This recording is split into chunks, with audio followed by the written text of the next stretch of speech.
If you have visited Reddit, Twitter, Facebook, talked to people in your local community, you will have heard most likely that the Feebas event was an absolute flop.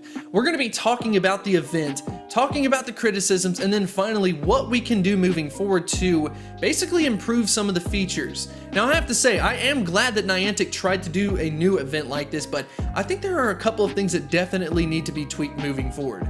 But anyways, if this video is helpful to you, if you do enjoy it, make sure to hit that like button and subscribe. But without further ado, let's go ahead and get into the video.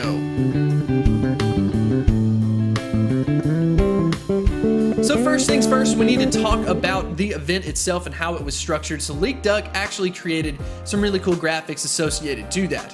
One of the main features that we need to discuss, of course, is just the time window.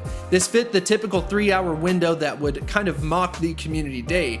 If you go ahead and check out the other detail, you have spinning a Pokestop during the 3-hour event to get yourself the potential shiny Feebas, but then other than that, you have to actually go to an individual unique Pokestop to be able to do this. So to get as many as possible, you need to venture out to as many of the Pokestops as you possibly can. Now, why would that be any type of criticism? Well, ask people in rural communities. Just imagine if you only have a handful of these Pokestops in your town, you've got 3, you've got 5, well, you could literally go out to these locations and within a couple of minutes spin them and your event is pretty much over.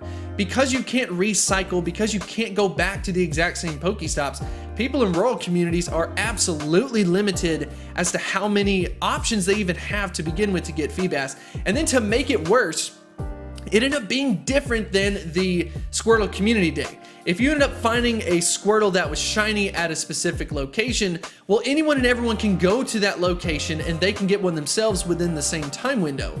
And you know, that of course is much easier, but in this case, I think it was a little bit more important to do something like that just because it is a 3-hour window, as well as some of the tasks are very kind of like time not sensitive, but they take a lot of time, and because of that, we're kind of limited as to how much we can do during this event. So speaking of the actual limited research task, we have earn 1 buddy candy, hatch 1 egg, make 15 nice throws, and then make 10 great throws. Now, as far as the throwing is concerned, I personally think that fit this very well. I ended up finding some really hard to catch Pokemon, for example, a Castform, and I was able to get like 6 or 7 of these just off of 1 Pokemon, so those are not really time capped. I felt like those are really good for this event. I thought that it would make a lot of sense to do a little bit more task-oriented things, but the big criticism is probably related to things like earning 1 candy with your buddy or hatching an egg. Those can take a lot of time just because of the way that Niantic updates the GPS every 3 to 4 minutes. You could even have just a 1 kilometer buddy, like for example, I used a Gyarados, but even throughout this, I mean, it would take 10 to 15 minutes for it to update and finally get myself that kilometer distance. And because of that, you're very time capped as to how much you can do during this event. And then hatching the eggs, of course, would kind of be the same thing. This was a very hard event to optimize if you try doing anything with the buddy candy or with the hatching the eggs, because you're kind of time locked. You have to wait until you complete it, and then even when you complete it, you're like, wait a minute, I just walked 2 kilometers. I've walked past a bunch of Pokestops, so does that mean I'm gonna have to go back? Well, yeah, you would have to do that, and with the temperature and stuff going on during this event, a lot of people had the criticism of the way this event was structured. It wasn't necessarily the safest thing. As opposed to like community days, you could go to an indoor location, you could go to someplace that has just like a lot of spawns, for example, but in this case, having to travel to the different Pokestops, it seemed more geographically based. You have to do a lot of travel, you have to go a longer distance, and I get that they want to do this type of thing, you know, to promote health or, you know, wellness or whatever.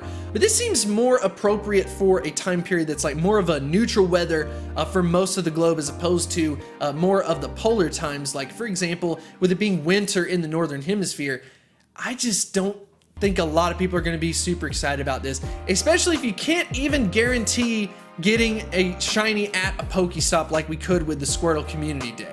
So of course people made a lot of jokes about this event, saying that some of the tasks that we had to do were just absolutely crazy. Now this one was definitely pretty funny that I found on Twitter, talking about the list of Feebas research tasks. So as far as just like a general update to how we could do this differently, I think that the pool needs to be a little bit wider if they are going to go with an event like this. Maybe add on some things like catch 3 Feebas. You know, that would encourage you to complete the task, and then if they're spawning in the wild, you have an option of getting them as well as a shiny, and I think that would be a lot of fun. It would kind of mimic a little bit as to what the community day is doing, but it's just basically a bonus community day. And then other than that, extending it out to a weekend. If you're gonna do an event like this, I do think it would be okay if it was a weekend duration as opposed to just 3 hours.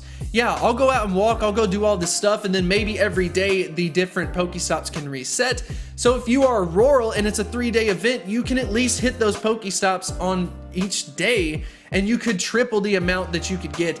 I think that would absolutely improve this event, but I definitely want to know what you think about this event. For me personally, I completed about 15 tasks and I was able to get myself a shiny Feebas, and it was like a 110, which is very high. It's like a 90 something percent. I think a 117 is the highest you can get, so I was happy with it, but I definitely want to reflect what's going on globally in the community, and I want to know what you have to say. How did the event go for you? Was this a flop? Was it successful? How did it all work out for you? Definitely let me know in the comments section below, and I will see you next time. I wanted to extend a huge thank you to the supporters over at Patreon. You definitely make this possible, and I 100% appreciate this support. If you are interested in supporting my channel on Patreon, definitely feel free to check out the link in the description.